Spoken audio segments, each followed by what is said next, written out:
Well, hello everyone, and welcome to Momentum Finance channel. My name is Mo, and today I'm super excited to be having two wonderful guests, Jordan and Dan, the co-founders of MoneyBasics. Welcome to this episode, guys. Thanks for having us. Yeah, Yeah, thanks, Mo.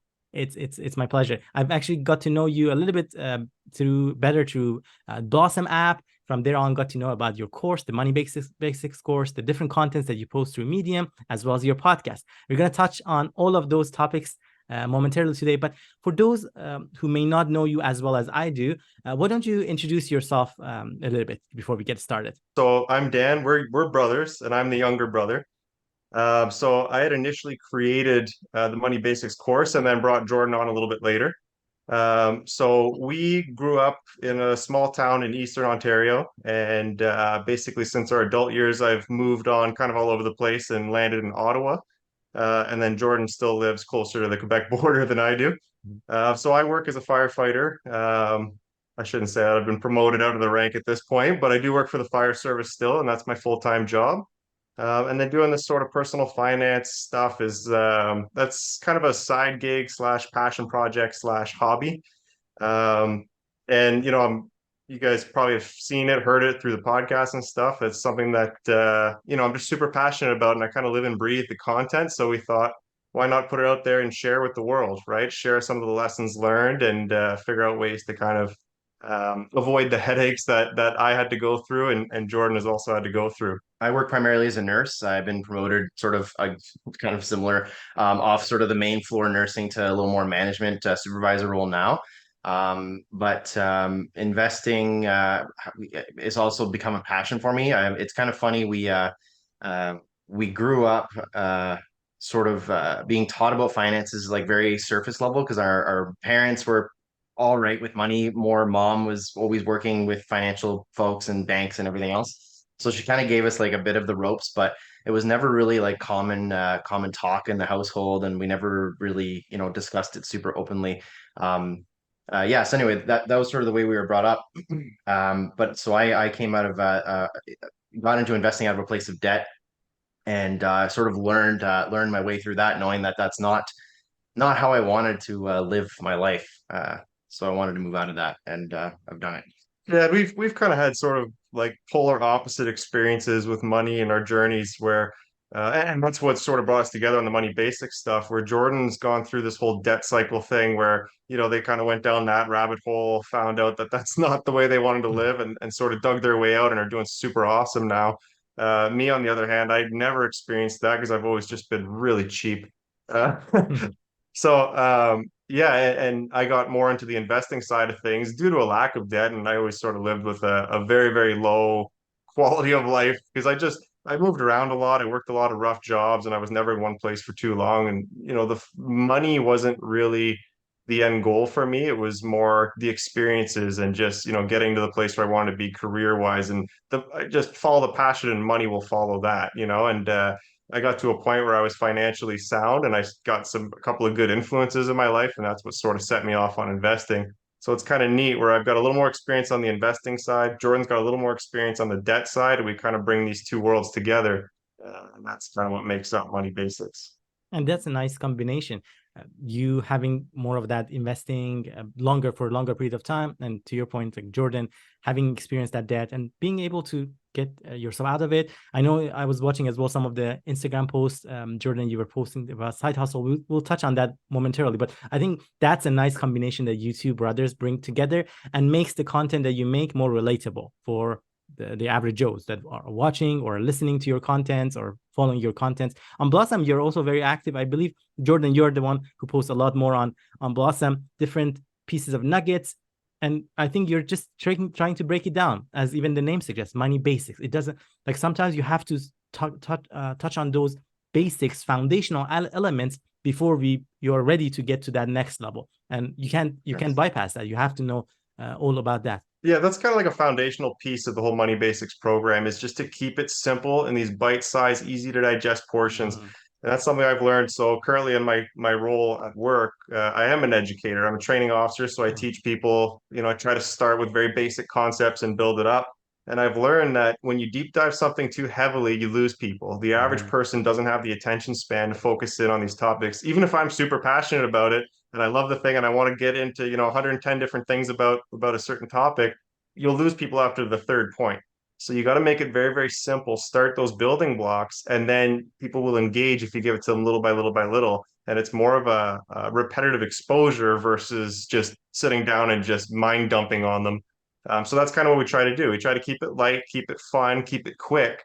And then people who eventually start to engage with that, then they'll hopefully buy into the whole sort of ecosystem. And whether that's us or somebody else, we just want to get the buy-in from people so that they can kind of immerse themselves in that world of personal finance and money.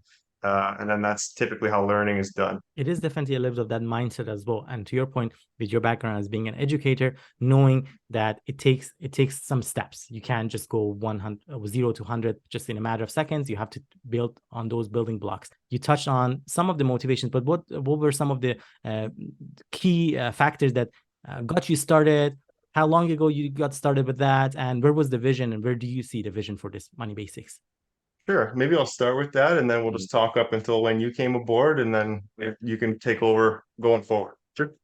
So I started the Money Basics program. It was kind of a series of funny sort of coincidences and good timings of things coming together. So like I said, I've been involved with various money related things for a long time.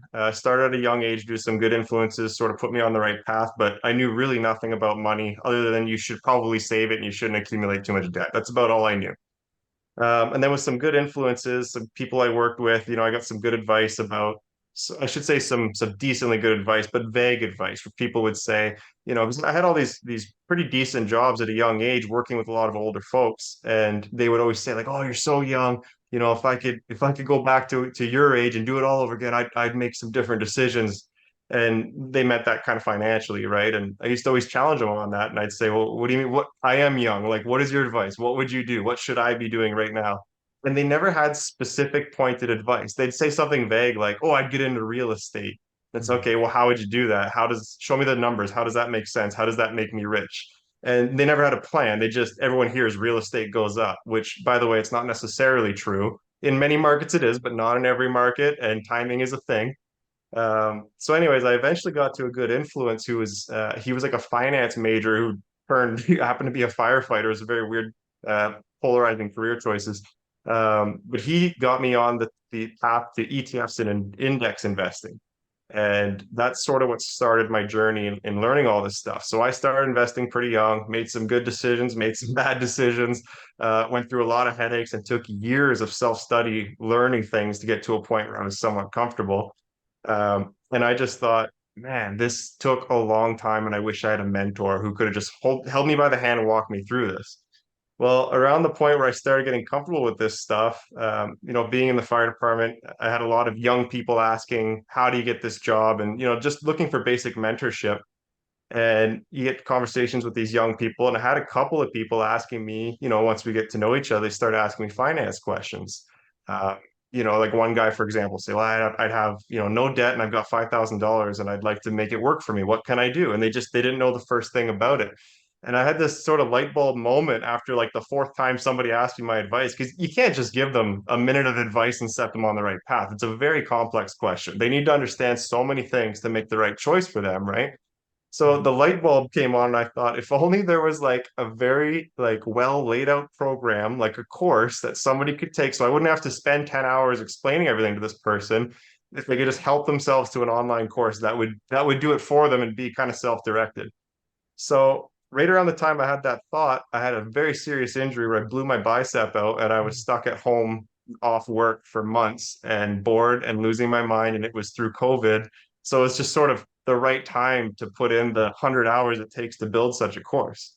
So that's where the Money Basics course idea came from. So I put together this plan on paper, and then I sort of generated it into some presentations and then recorded. And it took a long time, but eventually that's how the course was born. But then through this course being born, it's one thing to create an online course, but if nobody knows about it, Mhm. no one's going to take it, no one's going to use it, right? And also, there was some cost to creating the course, so I thought, well, I'd like to make my money back, so I'm not out of pocket on this. So we started thinking of creative ways to sort of advertise the course. And that's where we spawned all these other avenues that we're in, like the Medium articles that I write, which is sort of the main revenue driver.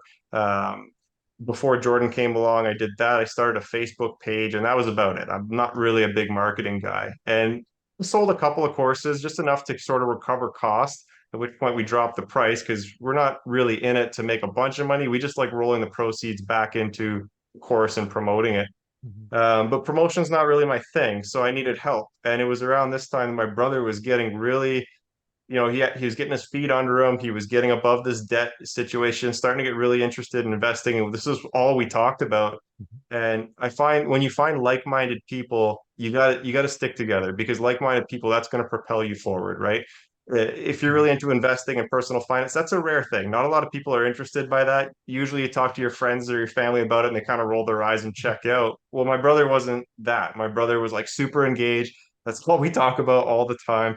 So I thought, hey man, like this is the kind of person I need in my circle. Maybe I can roll him into the program and you can help. Well, it turns out Jordan was pretty eager and willing and capable with the social media stuff and some of the promotion side of things. And he brought a unique perspective as in regards to money that I didn't have. So that's when we rolled Jordan into the program. So maybe you want to talk about your experiences and sort of what you bring to the table. Yeah, so to keep it like kind of short, I'll fast track. So like as Dan's going through all this with like building the course and his torn bicep and everything, like I was drowning in debt, and my wife and I like, we got on the Dave Ramsey train, got super intense about like we don't want to live like this anymore, pay off our debt. And I also started with an influence as well. Like I was working nursing on the floor, I was making decent money, and I was thinking like we're working way too hard to be this broke. It was just poor choices. We were just spending more money than we were making on stupid stuff, right? Consumer stuff. But I had a friend who was very into finances, who posted a lot of his things on his website about investing and everything else like that, sort of point me in the right direction and say like, because I had this idea in my head, I wanted passive income. And I'm like, I want to like not have to work this hard to make money. And my friend was like, well, there's different ways you can do that. And he kind of threw a couple books my way, said, read these things. That's how you can get started. And then that's how I sort of got into it. All the while, Dan's not only is he like getting pretty experienced with his investing, he's also starting to develop the money basics stuff and everything else. So that's all we really talked about. So it was pretty funny how it worked out because we're in a friend group chat. There's my brother and I, two other guys, and they got into a little bit of investing as well. And we all would talk about whatever it was, stocks or the market or whatever, any sort of news, kind of like Blossom, but just the four of us, right? Just kind of going on about whatever. And it shifted and shifted and shifted more and more and more of just Dan and I talking, and the other two guys kind of dropped off. I think we wore them out, I think. But as we were with these talking with our friends, they kept saying like we, the four of us, should make a podcast. And the idea was like a bro podcast just to talk about whatever. And it was kind of a joke. But I think that's where we got the idea for the Money Basics podcast. Because then Dan and I would get together and be like, man, like this is all we talk about. And like, I don't know, like, so then I looked into it, find out that, podcasting is actually pretty straightforward. I wouldn't say easy, but it was pretty straightforward. You just at the time download an app and you could do it on your phone basically. And I think our first episode we just recorded it on a laptop or something, and then we said, well, we should probably get some equipment. But anyway, that's how that sort of started. But yeah, like that was just I was kind of following Dan's path and getting more interested in it, more like I want to get out of that race of working that 9 to 5, get out of the debt, of course. And then we did that through COVID, which was like another nice timing thing. And anyway, just it really worked out for us, and things just kind of moved in the direction of where we are now. So in terms of the business, because you were saying like what's sort of the direction, right? And I'll wholeheartedly say this, and we've had conversations, Dan and I am not on the same page about the course that Dan created, and I'm not saying it's not a good course, and I know you put a lot of work into it, and I was one of the testers. Like Dan's like, do the course and tell me how it's like from the consumer side, basically. But I came from a place where like I would watch like YouTubers and the Dave Ramsey stuff, and all the content that I absorbed was more or less free, and learned about getting out of debt, investing, and all that kind of stuff, right? So then I'm looking at this course, and at the time it was I think $50 or $60 you wanted for it. Yeah, the initial cost was it was about that. So I was thinking to myself, 15 hours of content. Yeah, I'm like, who's gonna pay? Well, first of all, like if I'm broke, which I was, I'm not going to pay $60 for a course. I have no idea if it's going to work or not, right? So we had those conversations, feedback about that. So I said, like, if we're going to do this and you want me on board to promote, then we should put out a lot of free content, and maybe that could serve as a hook, something to get people involved, interested, and then we can sort of look at other things. So we sort of mapped out originally when we got together, had our first business meeting. We said we wanted to promote YouTube, we wanted to do Instagram and Facebook. And we started pushing out a lot of the YouTube content, and come to find out that YouTube is really hard to to draw viewership and subscribers. I think we're at like 73 or something. Mind you, some of it's our fault because We're not active. we're not very like we're not throwing a lot of stuff on YouTube. We're not like it's a lot of work. I mean, you would know, right?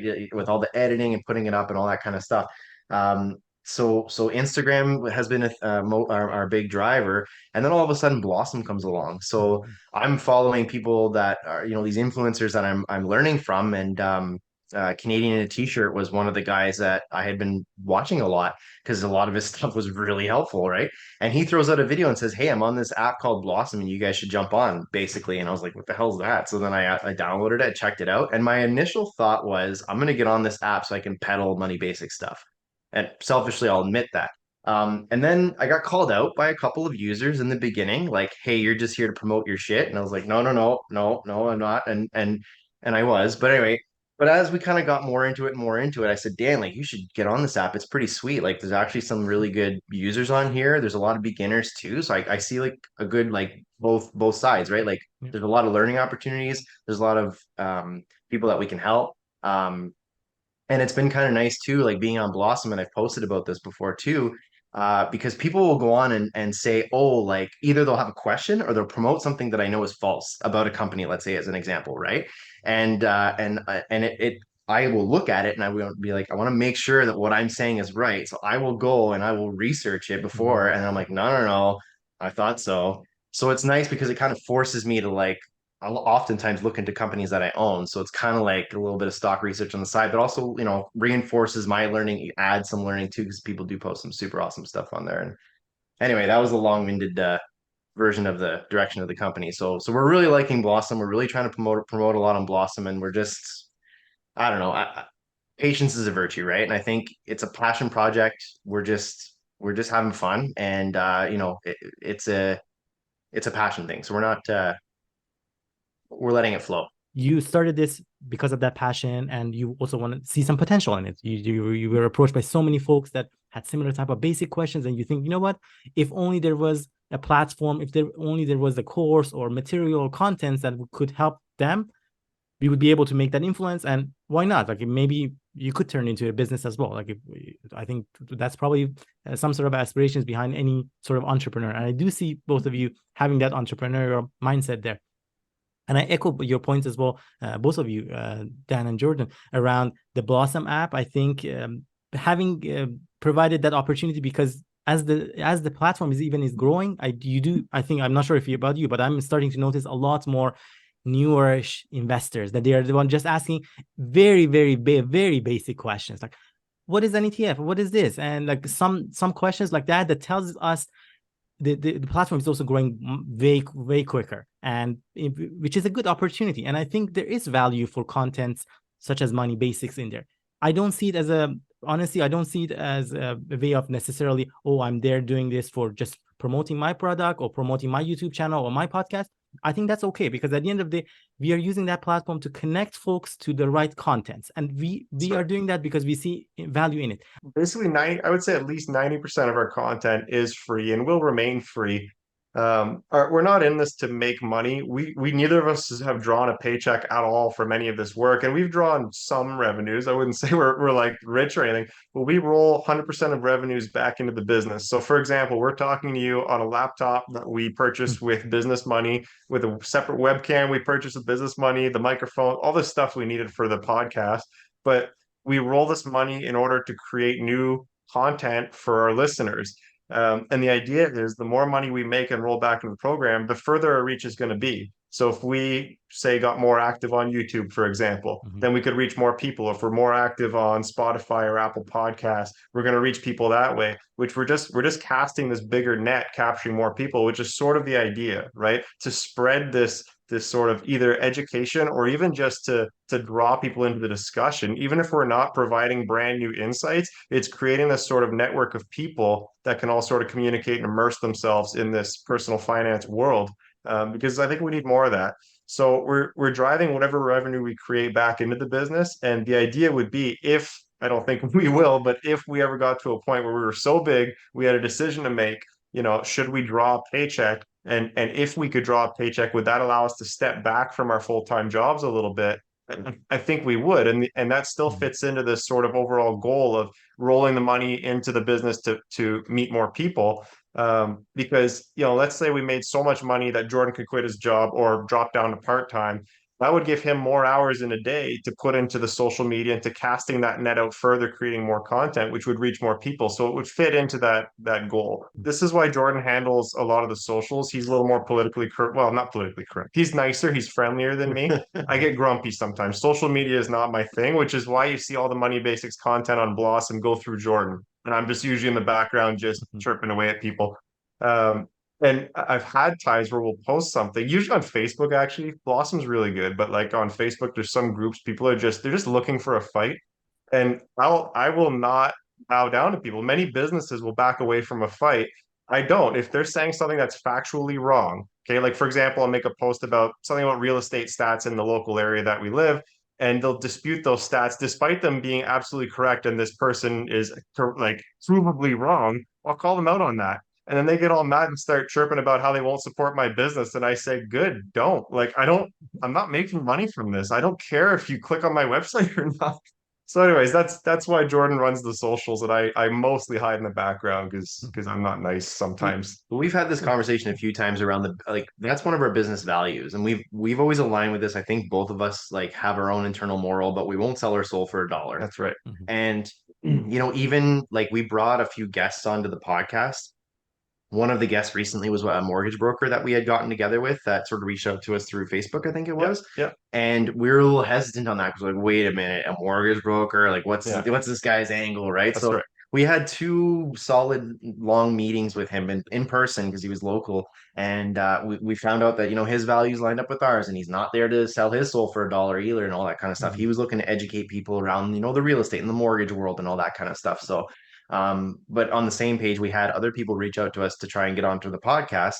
And we're more than happy. But there was one recently that just wasn't aligning with what we were trying to promote to our audience. And it was just a little too far for what it didn't really align. So yeah, it had to kind of put those boundaries, and we're trying to keep that sort of we want to target the folks and target our content to what aligns with what our values are. And yeah, so I mean, and that same goes for this, like when you reached out, Mo, and I like follow you on Blossom, see a lot of your content, watch your YouTube stuff, like we like you. That's why we're here. Yeah, no, I'm glad that you joined as well, and I do see a lot of passion and a lot of value in the work that you're doing. Honestly, that's one of the reasons as well. And you do see a lot of folks that I invite sometimes to the show. Some are already made it, like in the sense of by made it, I mean like they're already influencers and whatnot. Some not there yet, but that doesn't necessarily stop me to reach out to them, because I still do see a lot of value, and I want to spread the word around the great work that you two both are doing. And I must say, I didn't know much about Dan before. Jordan, when you tagged, there is this account. Oh, okay. And in many cases, when I was actually reading contents on Medium, I thought that's actually Jordan, who's the firefighter. But you both, I think, bring your expertise to the table in your own unique ways, and I think that's just what makes it magical.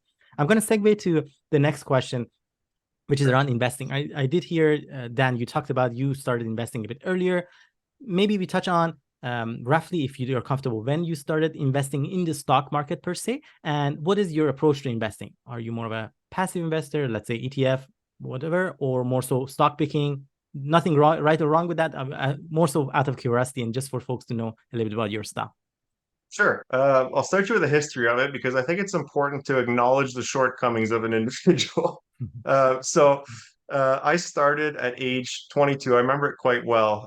So I just got my first full-time firefighter job. Like I said, working with older people. I got in touch with that finance major who turned firefighter, who gave me the index investing advice. And I didn't know what anything he said meant, but he told me, because I kept telling him, you're speaking a different language. I literally don't know what any of these words mean. So he said, let's just keep it simple. Go open a 𝗖𝐋𝐈𝐖𝐊 account, because they have commission-free ETFs. And he said, just play within the realm of those commission-free ETFs. And I didn't know what any of that meant at the time, but looking back, that was actually pretty good advice. That was his way of making sure I didn't buy, the shiny object. I mean, today those shiny objects, or in recent history, would be like your GameStop and your AMC and some of your crypto coins. Those didn't exist back then, but that was sort of the idea. He wanted to keep me in a place where I wouldn't get hurt financially.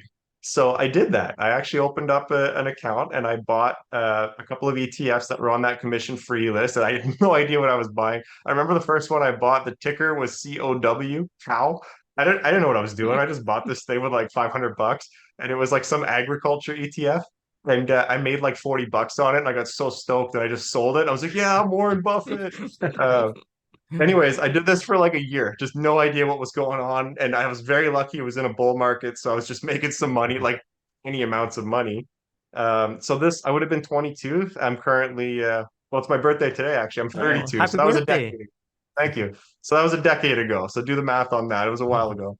And then by 23, a couple of life changes, changed jobs, changed cities, and I was ready to buy a house. So I cashed out all of my TFSA, all my ETFs, and I put it towards the purchase of my first home, which, by the way, that was looking back, that I got lucky where I was in the green on my investments. But like, if you're saving for a house with a 1 year time horizon, maybe investing in ETFs isn't ideal. I didn't know that at the time. So yeah, anyways, I bought the house and then sort of had to start over after that with the investing once I got my feet under me. And then I made some stupid mistakes. I kind of continued a little bit with some of the ETFs, but started venturing into the individual stock picking. And through that, I had a lot of time on my hands with the way my schedule used to work. And I started kind of venturing into day trading and swing trading a little bit. Mhm. And I made some money doing that, actually. I did. And I made a few stupid mistakes. Like the dumbest stock I ever bought was Bombardier.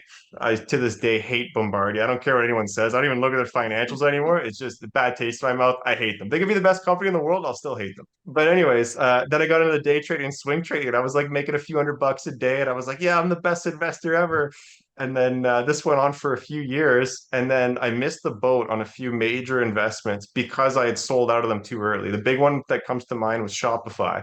I had bought into it. I swung it in a couple of days and I made like, I forget what it was, like $1,000 or something like that, or maybe 1,200. And I was stoked. I was like, wow, I'm the best investor there's ever been.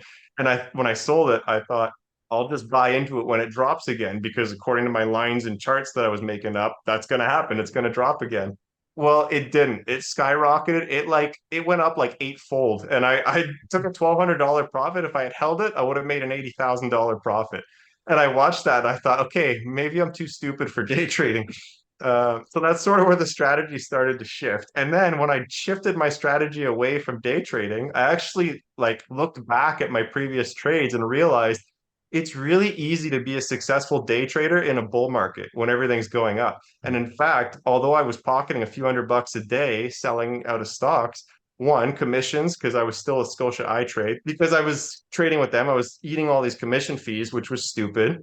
And then also, if you look back at the periods of time I held these stocks, I was selling out for a few $100, but if I just held for that period and didn't worry about the ups and downs, I would have been way more ahead than I was buying and selling. So I made a profit, but I would have made a bigger profit if I just bought and held.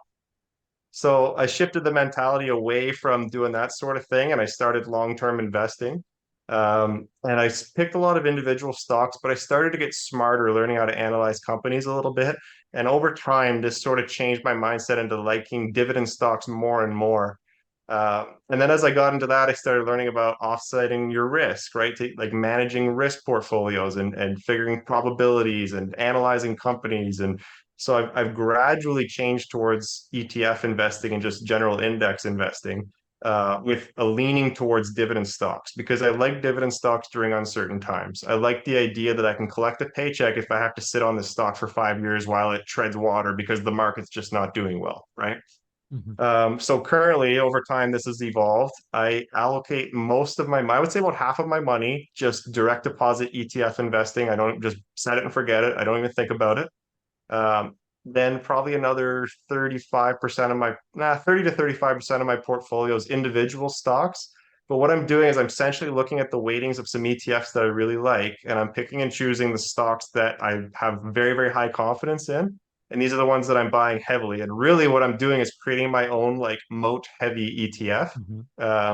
And then I've got a small portion of my portfolio, somewhere around 10-ish%, 15%, where it's just like the speculative high risk, because you won't win the lottery if you don't buy the ticket, right? So, and I've had some ups and downs with that, but that's a story for another time. So that's kind of so that's where I'm at right now. I'm primarily an ETF index investor, with a lean towards dividend investing. And how about yourself, Jordan? I just copy what he does. No, you don't. No, you don't. No, I'm just kidding. Yeah, so when I finally got out of debt, and well, my wife and I, we worked our asses off. That's a long story. We talked about that in one of our podcasts, but basically we busted our butts off. We got out of debt and we did it. COVID was happening. Housing prices were kind of in a weird spot, in terms of like they're going high, the rates were low. My wife wanted to move into a new house, so we did. We found a house, we got everything settled, bought and sold, and then we were left off with a little bit of money. So we had, I forget how much it was, but it was a sizable chunk. And my original idea was I'm going to put it on the new mortgage to bring the new mortgage down. But after discussing with my brother and having more of a sort of open discussion with my wife and my family, we broke down the numbers and realized that probably investing in the market would be a little more a smarter move at the time, given the rates were so low. So that was our sort of jump in the stock market. Um, uh, but before that, my brother, I remember he was getting into his, dividend investing, looking at ETFs, all that kind of stuff, and getting out of the swing and day trading. And that was never something I was really interested in, because I was really influenced by like Warren Buffett, Charlie Munger. Dan had given me a book to read called Invested by Danielle Town and Phil Town. So they're very much like value investors. So that was really ringing to me. I was like, value investing sounds like a no-brainer, and that's what I want to focus on. So I was learning as much as I sort of could about that. Dan was learning about how to research companies and look at that kind of thing. So I had a few companies that I was investing in a practice account on Investopedia, on a stock simulator, fake money. And I played with some high risk stocks. And funny, I keep thinking about it even now. I bought Nvidia and AMD and Intel, the chip stocks, like 2-3 years ago. And I remember buying with my fake money Nvidia for like $144 a share, and I had tons of them. And like, anyway, I'm thinking about it like now, like holy crap, that would have been sweet. But anyway, lucky and all this shit. But my brother had pointed me. He said, I said I like these companies. There was 2 or 3 of them I really liked, and he says, "Well, I'll tell you what." He's like, "Research them, bring it to me, and let's have a discussion." Like he's like, "Convince me to buy them." And one of the companies I really liked, and he hated. He was like, I loved Cineplex at the time. I was like, "Cineplex is great," and he's like, "I don't think they are." And I said, This was before that whole AMC GameStop saga. Yeah, it was before. Yeah, they were still paying their dividend at the time. It was just like sort of just before COVID and all this kind of stuff. Anyway, so I went down the rabbit hole. I researched, my first 2 stocks I researched was Cineplex and Canadian Tire. And I presented Cineplex to Dan, and come to realize that Cineplex wasn't a stock that I actually really liked. Yeah, so that kind of put me down the path of researching and getting to learn a little bit more about that. So my portfolio consists of um, I just bought ETFs basically for my kids, with my kids' money that they've been making from their grandfather, because I didn't want it just sitting in their bank accounts or their piggy banks doing nothing. So I've had a discussion with my son's 7, so he has a 7-year-old understanding of how it all works, and I told him what I was doing, and he's on board with that. But I have all individual stocks. Most of my stocks I'm in dividend paying companies on the TSX, and then I have about a third of my portfolio is in the higher risk companies, that is sort of in the same boat as Dan. A longer story for another day. So you recently did a 5-week trip, I believe, to Portugal, and I'm glad to have read on an article that you posted actually on Medium. You seem to have had a good time, and in that article you went into details around some of the tips and tricks on how to travel on a budget. Could you perhaps share some of the highlights of that? What are some of those tips to travel on a budget for our audience? Yeah, so we kind of had 2 separate vacations. Like myself and my fiance, we went to mainland Portugal for 3 weeks, and then we went to the Azores in the middle of the Atlantic for 2 weeks. And then my brother here and his wife met us for 10 days, I think, 10 days of that within that 5-week period. So they met us in Lisbon. We flew out to the island together and hung out for a little over a week. So I think maybe your input on that might be a little more valuable than mine. So I'll be a little quick on sort of how we prepare, and then maybe you can dive into your side of it. Sure, yeah. So for us, so my fiance has a house on the island of 𝗖𝐋𝐈𝖖𝐊 in the middle of the Atlantic. So housing costs are a little bit cheaper there for us in a sense. I mean, there's lost revenue because she rents that place out as an Airbnb. So there's lost revenue when we stay there, but we don't have to pay to stay there, which is cool. So basically for us, we knew the last 2 years we've done this trip and we've known well in advance we wanted to do it. So we start the budgeting process early. So all that is really is we use EQ Bank and we just set up separate accounts and we just sort of funnel cash in there. So the way I do it is I work overtime and the extra overtime cash that I make, I just throw it into this account and that becomes sort of a travel fund. Nice. And it's, it's pretty straightforward. And we had a pretty good idea of what the cost would be because we did not the same trip, but we did a trip of similar length last year. So we kind of knew what we were aiming for, and that's more or less how we managed it. But maybe you want to get into how you guys sort of budgeted and Yeah, I would have done things a little bit differently. Like we did budget the trip, but we didn't, for absolutely no reason, we didn't book our flights the same time as you guys did, and we could have, and I don't know why we didn't. That would have saved us a few $100s for sure. Mhm. I think my wife mentioned when I brought it up to her after our recent podcast, she's like, "Oh, I didn't know if I was going to get the time off," but she always says that, and she always gets the time off. So next time, I think I'm just going to buy the tickets flat out. But it was nice that Dan and Sabrina were there before us because Dan could really test out our theory around which card would be most beneficial to use. So last year, he had used his credit card, your yeah, MasterCard. it was a Rogers World Elite MasterCard. That was my Mhm. main way of spending money last year. Yeah, we had a lot of those discussions like, should we bring euro, like, because they use euros in Portugal, so we were thinking, should we bring cash with us, convert it here in Canada, all that kind of stuff. So they already knew that. They said, no, it's actually cheaper to convert it once you get there. Yeah. So we didn't bring any cash with us. We brought our EQ bank card that was loaded with whatever Nice. amount of money we had budgeted for the trip. And then we would have our credit card as a backup with taking out some cash there. Now, the benefit of us showing up after they were already there is they had already, like, for example, going to get phone SIM cards. They already knew sort of where the deals were, the which bank machines to use that didn't actually charge any fee at all, and the Oh, EQ nice. Bank conversion was actually better than the bank that was theirs conversion from Canadian dollars to euros because there is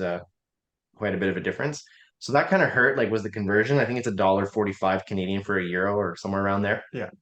And that was a bit of a pill to sort of swallow, but everything was so cheap in Portugal, it was kind of made up and then some for the difference. So it Yeah. was pretty cool. In grand scheme of things, when you do the math, having used your EQ Bank card to withdraw money from your EQ Bank Canadian dollars in euro, it still was a better choice compared to, let's say, having converted that money and from a what do you call it, currency exchange here in Canada, correct? Yeah, so that's exactly what I was going to dive into a little bit was the benefit of that EQ Bank card. So last year I used my World Elite MasterCard and it got the job done, but there was some transaction fees and stuff. And, I did accumulate a little bit of fees and accidentally some interest because I was unclear on how the card worked. The EQ Bank card, by comparison this year, that was my exclusive card that I used for this trip and Jordan too. And it worked like amazing. It was such a good card, no fees, there was no issues at all. And yeah, so to convert money in Europe, in Portugal specifically, it was cheaper to do it there because the way the EQ Bank card works, it's a debit MasterCard. So it acts much like a debit card, but you load it through the EQ Bank app. And Yeah. the beauty of it being actually a MasterCard is that when you go to draw money from a foreign ATM, so in this case, a Portuguese ATM, it gives you the option. You can take the ATM's posted conversion rate, which they always mark it up. That's how they make their money. The ATM's not, I mean, there are some, but there are many ATMs that don't charge a fee at all. But what they do is they mark up the conversion. So we know you can Google the currency conversion rate. We knew that a Canadian dollar it'd be roughly $1.50 Canadian to make €1, roughly. Mhm. The machines, they would often offer rates where it'd be like $1.68 Canadian to make Wow. €1. And that markup, that difference in spread is how they make their money. Well, at these machines, you have the option using the EQ Bank card because it's a MasterCard to accept the MasterCard rate of conversion instead of the ATM's rate of conversion. And the MasterCard rate is more or less what the basic posted rate is, plus like a tiny percentage. So it'd be like maybe the posted rate according to Google was like 1.46. The MasterCard rate would be like 1.48. It was a ridiculously Wow. tight spread. So like in the grand scheme of things, when you're spending, let's say $1,000 Canadian over 10 days or whatever, like you're probably paying like $10 in those markup fees. Like it's very reasonable. So yeah, the EQ Bank card came in clutch. It was really cool. And what's nice too is because it's a preload, it's like a MasterCard debit card. You preload it, so there's no chance that you're going to take on cash advance interest fees, right? You only Mhm. spend, it's just like a debit card. You're only spending the money you put on there. So it saves you from spending any interest fees. So it was a really, really good card. I'd recommend it to anybody traveling. I was just talking to some buddies last night that had come over. They were talking about doing some traveling in the States. They were explaining about how bad the conversion was, and they were saying, I forget what numbers they were saying, but I thought like, you got absolutely screwed. I'm like, no, that's just the rate the machine offers. And I said, you got to get yourself an EQ bank card, and so I started explaining it to them. Like, oh, maybe I'll look into that. Like, you should, because over time that's going to save you a lot of money. So That's a I do huge have difference. one gripe. Well, so one positive is that the EQ Bank app's really easy to use, load it up Mhm. instantaneously. We had Wi-Fi everywhere where we were. It was awesome. My only gripe is that there was a bit of a delay with sort of like loading your transactions and loading yeah, some of the conversion fees in the app. So if you're just mindful of it, it doesn't really show up right away, but you're like, okay, I know it's going to be a little bit different than what's showing here, and it takes like a day or two. So it really kind of didn't screw us up, but it sort of threw us off a little bit when we got home. So we're Mhm. like, oh, we have like surplus in our budget from the trip. So we're going to transfer the money back into our promotional rate high savings account because it's ended today. Actually, I got an email. yeah. And there was a bit of a like difference. I transferred the money out and it was like I still have X amount in EQ. And I was like, why? And my wife's like, oh, it's because it didn't anyway. It's a little delay. So It you was just a gotta be lag mindful kind of of that. thing. Okay. Yeah, yeah, Yeah. yeah. So key takeaways in terms of the money conversion, at least based on your experience, taking advantage of that EQ bank card and withdrawing funds from ATMs overseas, and possibly based on your experience, relying more so on the MasterCard conversion rate as opposed to ATM is one. The other thing that I heard 100%. as well was around having family in places you travel could always be a good Yeah. way to save some money, especially if they have some Yeah, housing that yeah, you we had mentioned. a lot of advantages because Sabrina, my fiance, she either has family or has like friends of family. She's got connections all over the place, all over Portugal. So we managed to take advantage of that a lot. So that's not a scenario that a lot of people get to take advantage of. So we were very fortunate in that way. But even without that advantage, like the cost of accommodations isn't outrageous in Portugal. Like we recently stayed at a cottage here in Ontario. We needed a vacation from our vacation, and it was like outrageously expensive compared to what you would spend in Portugal. Like we went to a few cities where we had no connections. Like we went to the city of Porto for a bunch of nights.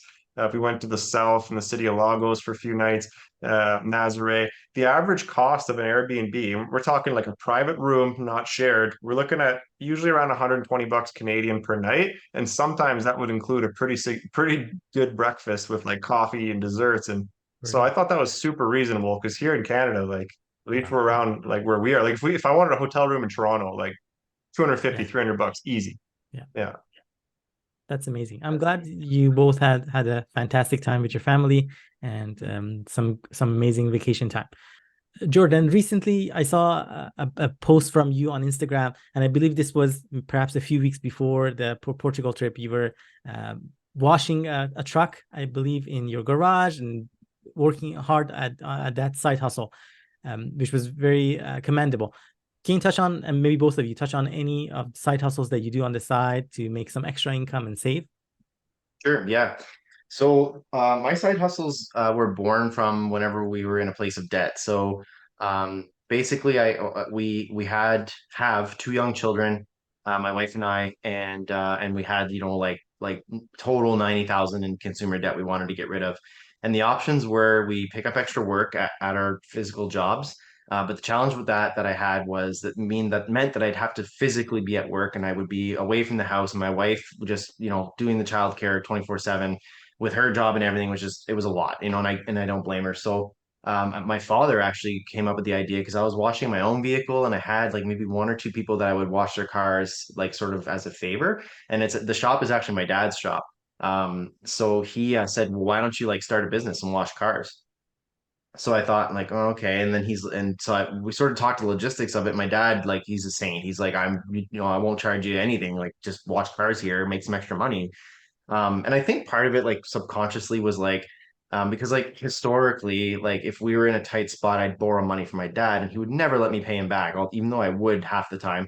I think part of it was probably him, like his way of contributing without giving me money, and he said, like, I think he saw that maybe as, I don't know, and maybe not, maybe I'm overthinking it, but whatever. He may have saw that as an opportunity for me to grow and take responsibility for the hole I dug, right? Because in the end, that's what basically happened. So I promoted the business. I said, yeah, I'm doing this car washing thing. I had a name for it and everything, and it grew like crazy. Like Yeah. I was picking up customers. I was overwhelmed with the amount of work I had. I actually hired someone to help me. It was a high school student, friends of mine's daughter. And I would pay her like whatever it was, and we were doing like 3 cars. So I would do 3 cars in the morning, and then I would go to work in the afternoon at 2. So the benefit of doing car washes at my parents' house was that I could bring one of my children with me, sometimes both, because my parents would be there and the kids would play outside and kind of keep an eye on them. So it was a little easier for my wife. The funny part of all that is that, and I commend Dave Ramsey on a lot of things. There's some things that I gripe about, but there was one thing he was saying is that, ignore the naysayers when you're trying to get out of debt. And if you're hustling, people are gonna call you weird, to put it politely. And I had some people in my life at the time, not my parents. My parents were super supportive of the whole thing, but there was some people in my life at the time who were like, why are you doing this? You're not making that much money. I was making probably about 18, $20 an hour doing car washes, just the way I wanted to price it competitively. I was competing with some other, companies in town. And like every little bit counts when you're trying to get out of debt. And then my wife did a whole bunch of work too and all that kind of stuff. So that's how that happened. And then I got to a point where we were good. We got out of the debt and I was like, I don't need to be doing this anymore. And it was a lot of work. I get some cars that were like, it was crazy. Like, and I think I had my last one that I took and I was like, why am I doing this? Like, we're not in a debt situation anymore. I don't really need the extra income. So I just sort of shut it down. I said, I'm not taking any new customers. I'm closing down the business, all that kind of stuff. But I had about 2 or 3 people that really wanted me to keep washing their vehicles. And the beauty of that is that they were decent cars to wash and they do it often enough that it wasn't any like it wasn't a crazy job. So I've got about half a dozen-ish customers that I still do. And of course, every time I bring their car back, they're like, oh, my friend or someone needs their car done. And I kept saying, no, I'm not really doing it. So anyway, we're saving money for this Portugal trip. And then I had like a slew of car wash. I pretty much booked my 6 clients within the like 2 months before the trip. And they had just happened to be like my sister or whomever needs their car wash done too. And I was like, well, I'm looking to make some extra money for the trip. So I'd be like, yeah, let them know. So then I did take on a bunch of the extra cars at the time. So I'm still doing it a little bit. It's nice to get, a little bit extra cash, but Yeah, it's nice to have the optionality too, right? Like he doesn't need to do it, but he still has a little bit of this client base and he has the means to reach out and sort of ramp it up if he needed or wanted to make extra money. So it's nice to have the optionality for sure. yeah. I started another one too recently. So my brother and his fiance are getting married at some point. And my brother said, we're gonna do. We had some ideas what we're gonna do, and he says, I want you to be in charge of music. So way back in the day, I used to like to say I was a DJ is pretty heavy. So I lightly played music at parties basically, but I never had a professional setup. And I had a buddy who was trying to get me to do it. I was in a place of debt at the time. I wasn't going to go buy a bunch of equipment. So then now I'm all right. And I said, well, I could buy like a used mixer. So I bought like a pretty sweet like 10-year-old professional mixer to do my brother's Nice. event. And it was on its way from someone that I bought it from in Quebec. And my friend that I was in his wedding party at the time was like, my DJ just backed out of my wedding. Do you know anyone that could DJ my wedding? And I'm like, well, I just so happened to have equipment. And anyway, Put me in, coach. yeah, so basically, I DJ'd my friend's wedding and it went Amazing. okay. And he paid me a little bit of, I didn't want anything, but they gave me about $50 just to say, here, thank you type thing. But I was like, it was a wedding. I said, it's a wedding. I'm in your wedding party. It's a wedding gift. But anyway, so from that, I booked a work party from somebody that was at the wedding. They're like, can you do a Christmas party for our work? And I was like, okay. So, and I happened to have my father-in-law who has some speakers and other stuff. So I got a lot of family connections that day. Like, Yeah. so he's letting me use his equipment for nothing. Although I feel like anyway, I take him out to dinner or do whatever. And so I did that, and then from the Christmas party, I ran into someone else that I know in the community, and they got me to do their wedding, and I just did that a couple 3 weeks ago. It's all about Oh, networking. yeah. Yeah, Wow. so yeah, that was pretty fun too. So I've made some money. I've made enough to pay for the mixer that I spent the money on. And I've got probably about $200-300. So that the goal with that would be to just keep booking these sort of things and be able to buy my own equipment so I can stop borrowing. That's Our amazing. dad kind of like, I don't know, he's always had this mentality where our dad's a mechanic. He's got his own shop. He's retired now, but he's got some hobbies and stuff. He always likes to be busy, and he used to always say, he still says, he's like, there's so many ways to make money. Like if Mhm. you do a hobby that's like productive, people tend to sort of pick up on that and often will offer you money to like do that hobby for them. Like our dad, for Mhm. example, he loved cutting and splitting wood. Like he heats his house with firewood and he just cuts and splits wood. And he does it in his property where he runs the shop. And that's just like a hobby. He just loves to do it. And people would come by and like offer to buy wood off him. And he'd be like, well, it's not really. But then he realized, well, you know what? I like doing this, so I can just Right. do a little extra and sell it to this Mhm. person. And so he would just have all these little things like that. He used to always say, there's so many ways to make money. And I find Jordan's kind of embodying that with like all Mhm. these hobbies that things he would do, and he's turning these skills into money, right? It's pretty cool. That's so awesome. That's so fantastic. And for you, Dan, other than Medium and Money Basics, and other than that, are Yeah. you pursuing So any other side hustle beside that? So like we said earlier, the whole money basics thing, we don't directly draw money from it. We just roll that back into the Mhm. business. I used to be a hustler too a little bit. So when I first got my job with the fire department, starting out, you don't make a whole lot of money. It takes some time to kind of get up through the ranks and start making a good salary. So to start, I when I early on in my career, I bought this condo that the purpose of buying it, it needed to have a good setup to have a roommate to help pay for the mortgage and stuff like that. So Mhm. that's what I did. So I kind of had, I wouldn't say I was a landlord, but I had a roommate that was helping me, bring a little extra income, pay for the mortgage. So I did that for a little while. And I worked a couple of side jobs along the way. Mhm. So my background's all in emergency services, which isn't like a very easily marketable skill outside of emergency services, right? Like you're either working as it doesn't really matter what you are. You're either a cop, a paramedic, or a firefighter. And it's like, outside of that, what good is your skill set? There's not a lot of options outside of that. So I managed to find, I used to work close to Toronto as a firefighter when I started my career, and I worked a little bit for private paramedic service that would do event coverage. So stuff like music shows or like big techno festivals or sometimes movie and TV show sets. So I would do that. And then when I moved to where I am now in Ottawa, there's not really a big industry for that kind of stuff.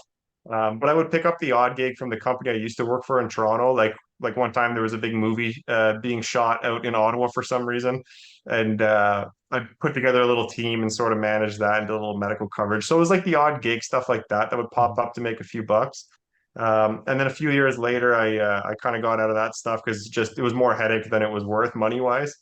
And then I actually got a side gig working for a government agency that does tissue transplants. If here in Ontario, you signed up your donor card and said, listen, when I die, you could have my heart, my skin, my eyes, my lungs, whatever.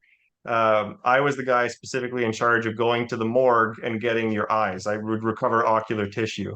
Mhm. So I did that. It was kind of a cool job. So I would do, firefighter by day and taking eyes out on my days off. But then after, a little while of that, it became a lot like doing emergency response. Like I remember I had one shift where I went to a crazy car accident, a fatality. It was a really rough, traumatic call. And I got off work. I was like, oh, I can't wait to go home and just have a nap and sleep this off and kind of process it. But I Mhm. was on call with the eyeball job and the phone rings and I got tissue to recover. And all I'm thinking is like, man, I hope it's not Oh that guy no. I was just at in the firefighter capacity, you Yeah. know?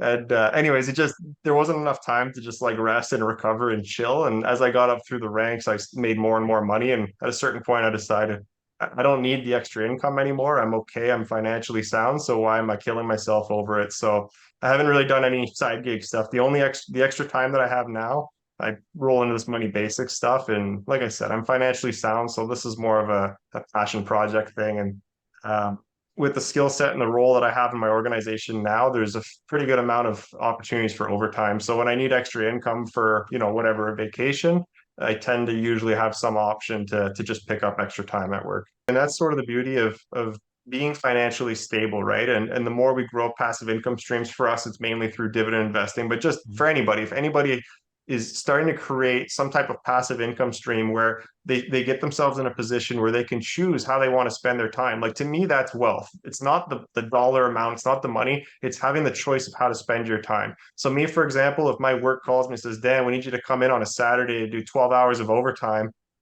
I'm in a spot financially where I can say, what would I rather do? Would I rather kill my weekend off being at work doing something I don't want to do? Or would I rather hang out with family and friends? Or would I rather put that time into Money Basics? And I have the option to choose that. Now, to be fair, I like my job, so I do often take overtime. Like I like the projects I work on, but it's nice being able to make that choice and not being in a position where I'm like, oh, that was a lifeline. I absolutely have to take the overtime.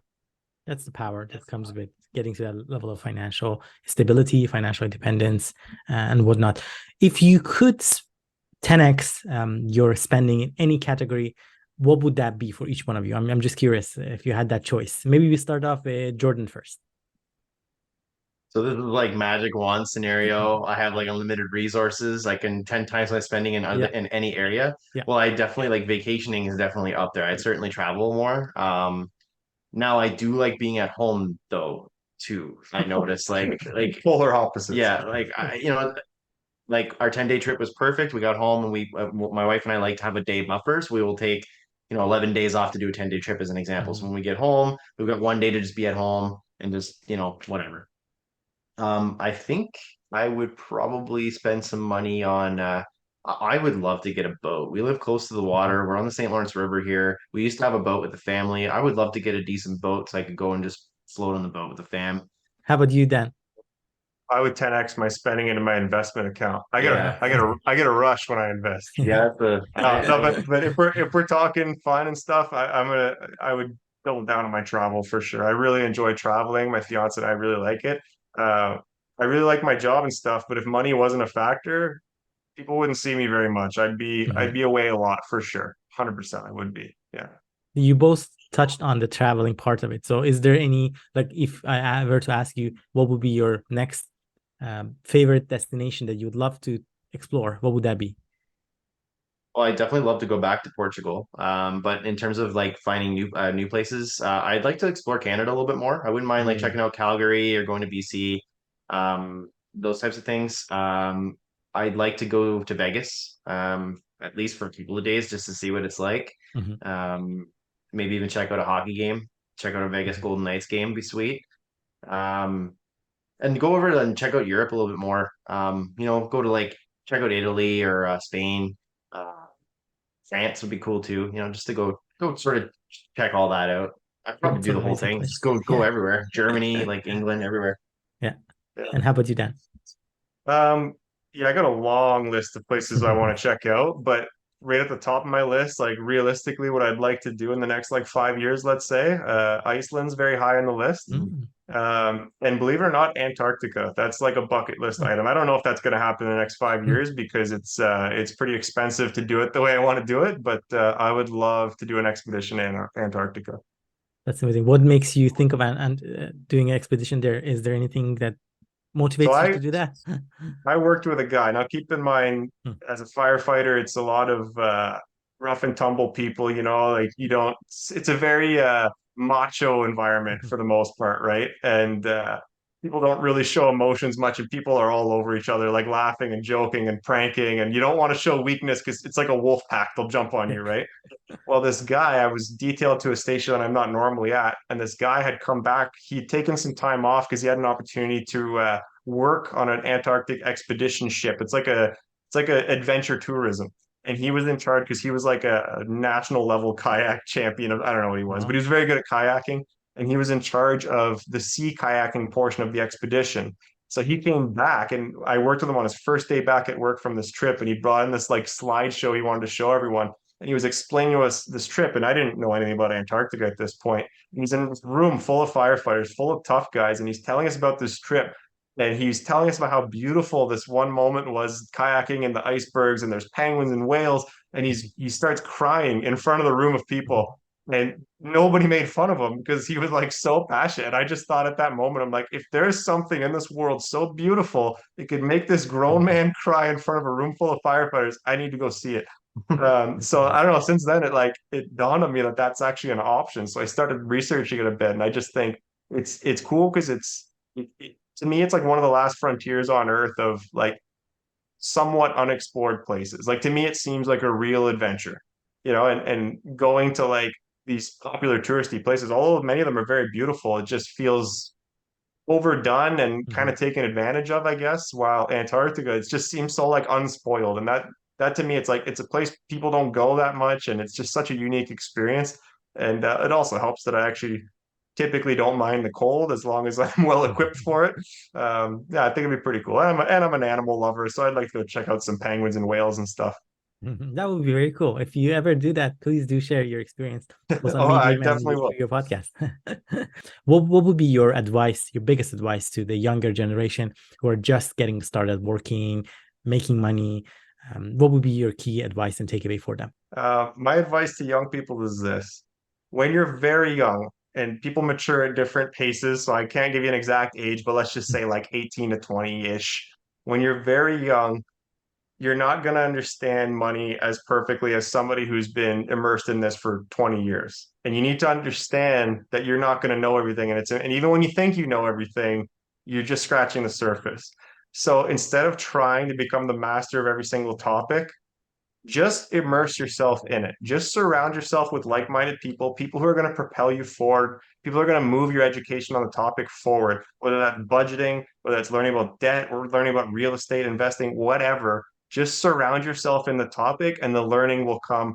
I always joke it'll come through osmosis. Not really. You got to put in some active effort. But when you're surrounded by these types of people, don't focus on trying to learn. Just put yourself in the environment. And stuff like Blossom is an excellent community for that. Just immerse yourself in it and just enjoy the ride. I'll just leave it at that. Thanks, Dan. How about Yeah, you, this is Jordan? this is a loaded question for me. So like I have a few angles for this one. So I want to start by saying like don't do what I did. I remember when I first started working, I just like spent every penny I had. You know, it was like I always wanted the shiny thing, you know, and so whatever that was.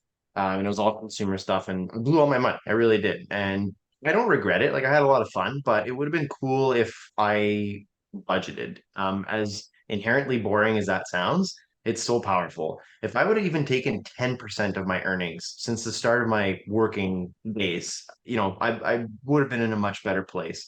Even if I didn't invest. Now, I agree with what Dan says, even just like learn, like just scratching the surface, learning a little bit about it and just realizing that like you don't have to just you don't have to run in the rat race or spin in the wheel all the time and make all your money and spend it all. And there's a better way to do it. There's ways to make income that you don't actually have to really do anything. So budgeting would be the biggest one for me. Now the other, and that's sort of the angle of like as a father, like I'm thinking about how I'm trying to teach my kids and how I want to try and get them to be involved.